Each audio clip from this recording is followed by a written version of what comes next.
Di hutan, raja hutan di mana-mana pasti macan. Betul kan? Betul. Padahal hutan belum pernah bikin pemilihan umum. Tapi macan tidak peduli ada pemilihan umum apa tidak, pokok saya raja. Sebab apa? Macan jadi raja itu bukan karena benar, tapi karena kuat jadi raja. Setelah dia jadi raja, rakyat hutan yang mesti dilindungi malah dimakan oleh raja macan. Kambing rakyat hutan dimakan oleh macan. Ayam rakyat hutan dimakan oleh macan. Itu nanti kita lihat di akhirat itu mukanya seperti muka macan, gagah betul. Lalu barang siapa yang di dunia ini amalannya itu seperti amalan anjing, nanti dia punya muka seperti muka anjing. Apa amalan anjing? Pertama, anjing itu kalau disuruh jaga rumah, dia tidak bisa membedakan mana maling, mana tamu. Biar yang datang maling, kalau bawa tulang, anjing kalem. Yang kedua, anjing itu akan setia kepada siapa saja yang memberinya roti.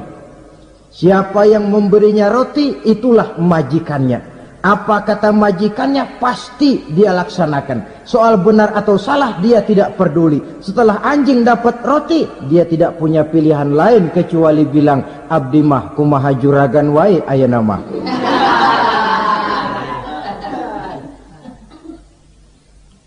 Saudara hadirin yang saya hormati, berkumpul di padang mahsyar, tiap orang sibuk dengan persoalannya masing-masing. Matahari waktu itu didekatkan oleh Allah, panas luar biasa. Ada yang saking panasnya itu mencucurkan peluh keringat sampai sebatas mata kakinya. Ada yang keringatnya sampai sedengkulnya, ada yang keringatnya sampai sepusatnya, ada yang keringatnya mengalir sampai sebahunya. Ada yang kelelap oleh keringatnya sendiri, sementara orang di sampingnya enggak apa-apa. Bergantung lagi amalan dia waktu di dunia ini. Saudara-saudara, sebagian orang dalam kepanikan padang mahsyar berombong-rombong datang mereka menghadap Nabi Adam. Ya Adam, anta abal bashar. Hai Adam, Tuhan adalah bapak moyang manusia. Kami sebentar lagi akan disidang, dimintakan pertanggungan jawab. Tolonglah kami, hai Adam. Kata Nabi Adam, jangankan nolongin sampean, saya sendiri tanggung jawab di hadapan Allah. Ketika dulu tidak boleh makan khuldi, saya serobot. Sudahlah, urus diri masing-masing saja, nafsi. Begitu kata Nabi Nuh, begitu kata Nabi Ibrahim. Tiap orang bertanggung jawab sendiri-sendiri. Ketika itulah saudara-saudara, nikmatnya menjadi umat Nabi besar Muhammad sallallahu alaihi wasallam. Sebab apa? Walaupun menurut abjad kita ini umat paling belakang, kan paling belakang kita ini toh, karena Nabi Muhammad adalah Nabi akhir. Tapi akan dihisap lebih dulu, lewat di atas sirat lebih dulu, masuk surga lebih dahulu ketimbang umat-umat belakangan. Ketika Rasul mendekati ajal, beliau tanyakan itu kepada malaikat Jibril. Malaikat Jibril berkata, Muhammad jangan khawatir, Allah sudah berjanji, inni haramtul jannata ala sairil anbiya hatta tadkhulaha anta.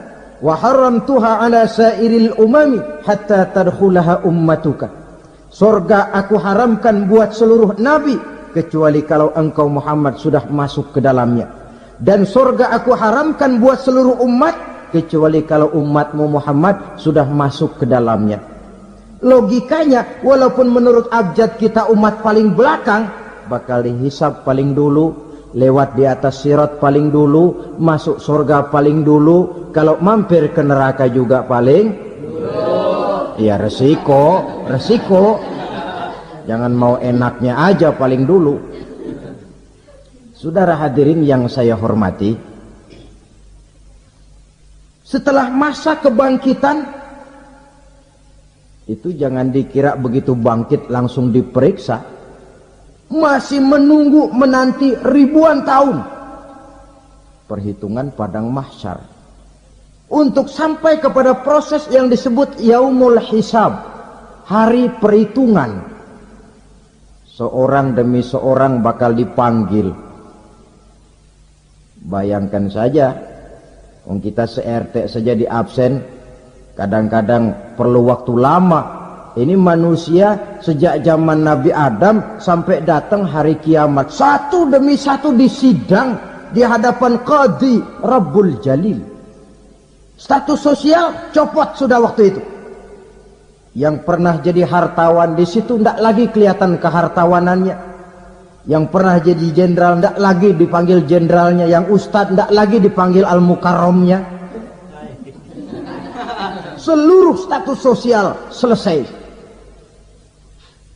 Dipanggillah kita seorang demi seorang menghadap Qadhi Rabbul Jalil. Bagaimana proses penghisaban itu? Pertama, proses tanya jawab.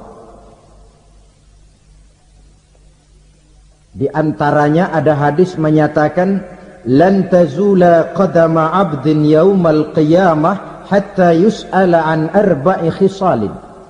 Besok di hari kiamat tidak akan bergeser telapak kaki seorang hamba sampai dia ditanya lebih dulu tentang 4 persoalan. Tentang ilmunya. Kemana ilmu itu diamalkan? Tentang umurnya. Di mana umur itu dihabiskan? Tentang masa mudanya. Kemana masa muda itu dipakai? Tentang hartanya. Dari mana harta itu didapat dan kemana harta itu dibelanjakan. Ini termasuk proses tanya jawab. Jadi kalau istilah pengadilan dunia, nama Fulan bin Fulan. Kamu waktu di dunia diberikan umur panjang untuk apa? Pernah mengalami masa muda, kemana kau habiskan masa remajamu? Kau diamanahkan ilmu, dengan apa ilmumu kau amalkan?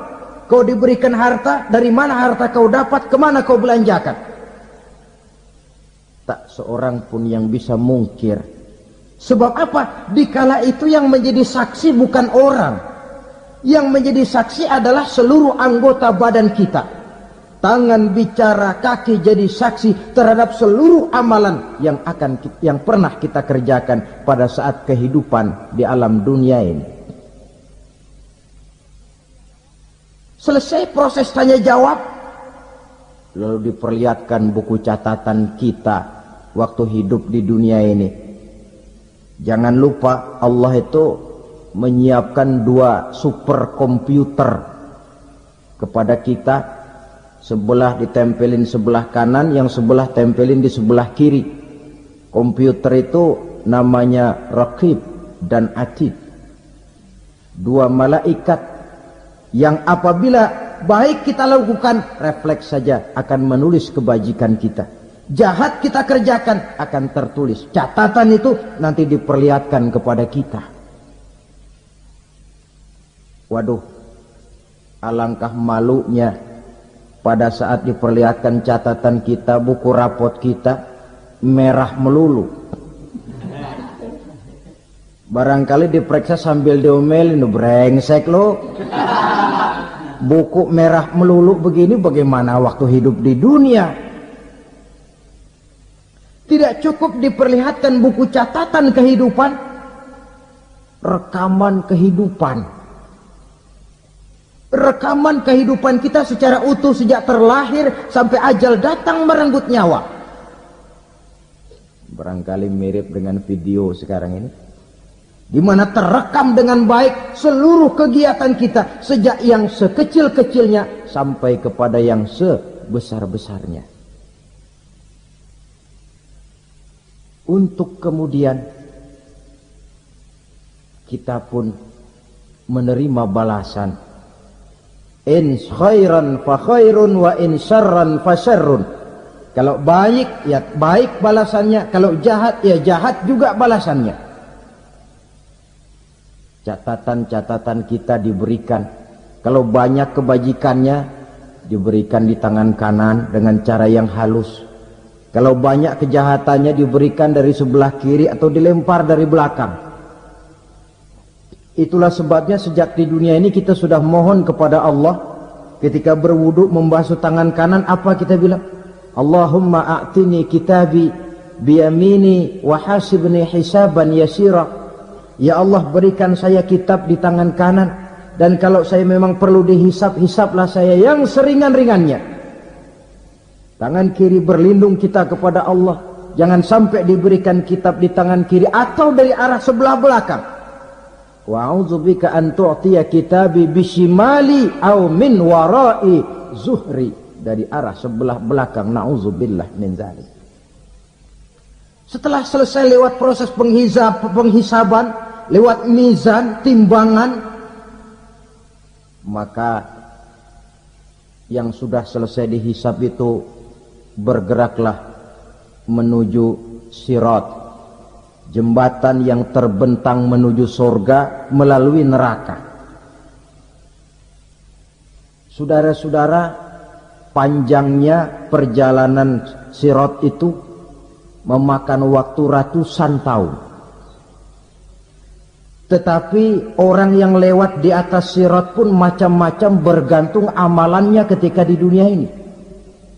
Ada yang lewat di atas sirat itu kal barkil khatib, seperti kilat yang menyambar, lep, sudah sampai dia di surga. Cepat bukan main. Ada yang lewat di atas sirat itu seperti orang lari-lari. Ada yang lewat di atas sirat itu seperti orang jalan biasa. Ada yang sambil merangkak, ada yang sambil ngesor, ada yang sambil gelayutan, ada yang selamat sampai ke ujung ke surga, ada yang tergelincir jatuh masuk ke dalam neraka, bergantung amalannya dalam kehidupan di dunia sekarang ini. Tiap kita akan melewati yang namanya sirat ini. Saudara-saudara kaum muslimin yang saya hormati,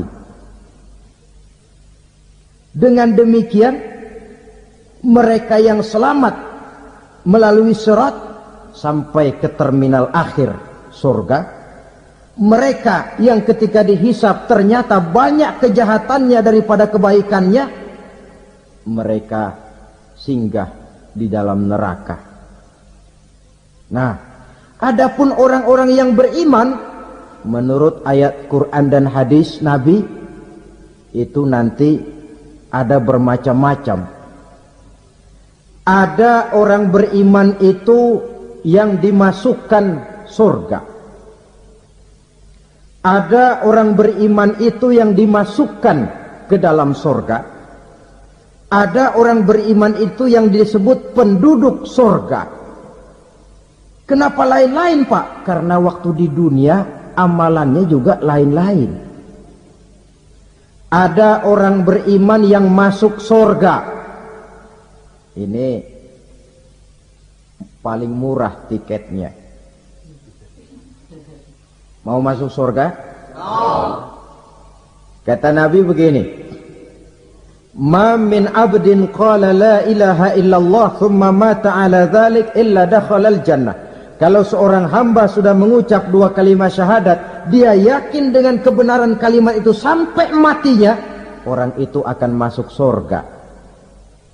Abi Dzar yang waktu itu diajak bicara heran, ya Rasul kok gampang betul? Iya, walaupun orang itu mencuri, iya, walaupun orang itu berzina, iya, biar dia mencuri, biar dia berzina, kalau dia sudah mengucap dua kalimat syahadat, dia yakin dengan kebenaran kalimat itu sampai matinya, itu orang akan masuk surga.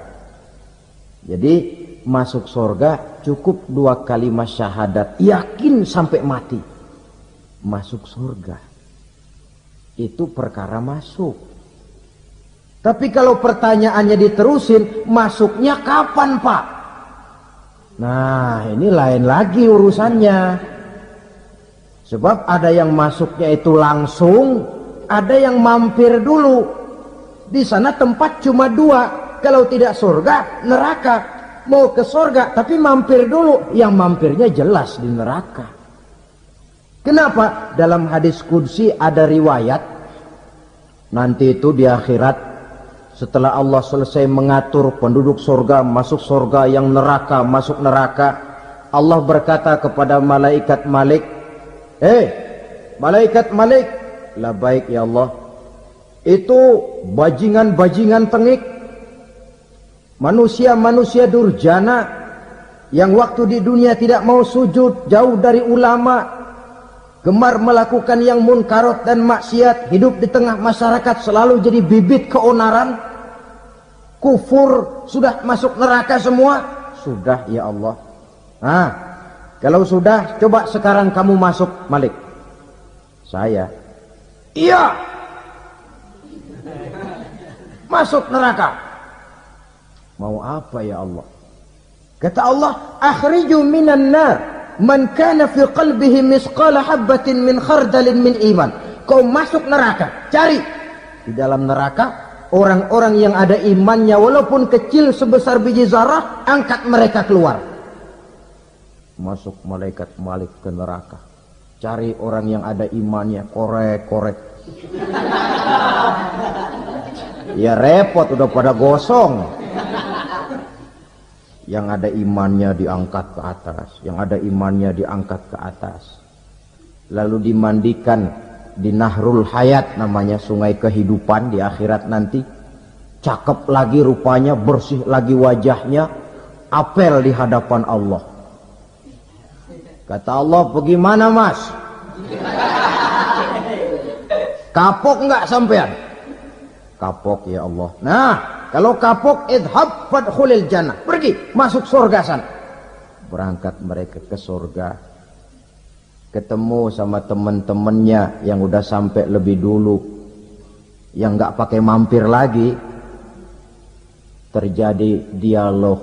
Kata teman-temannya yang udah pada nyampe duluan, mas, iya, emang baru sampai?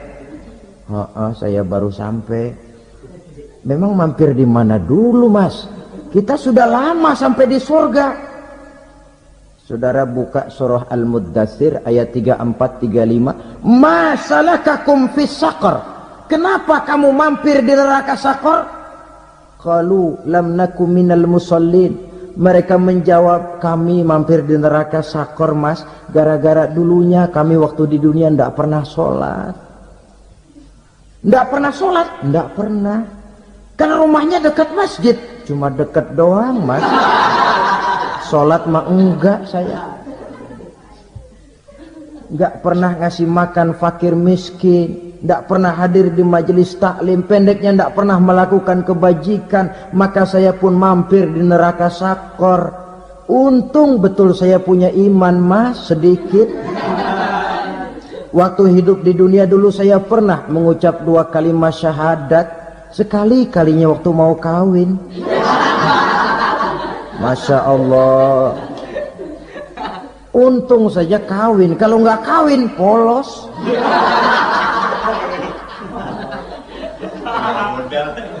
Itu juga pengulu sudah setengah mati ngajarin. Asyhadu alla, asyaduaan, asyaduaan.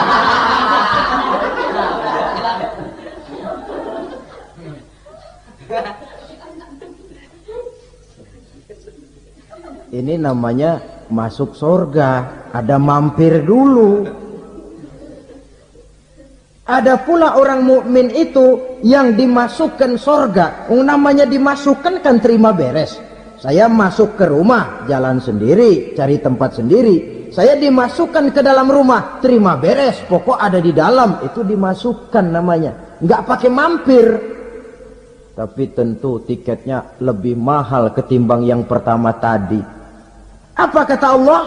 Innal ladzina amanu wa amilus salihat la ukaffiranna anhum sayyi'atihim wa la udkhilannahum jannah.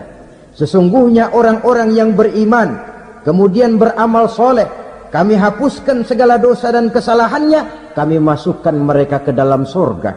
Lihat ayatnya, Allah yang memasukkan, kita yang dimasukkan. Tidak pakai transit, tidak usah mampir. Cuma tidak cukup syahadat, tidak cukup amanu, tapi diiringi dengan wa amilus shalih.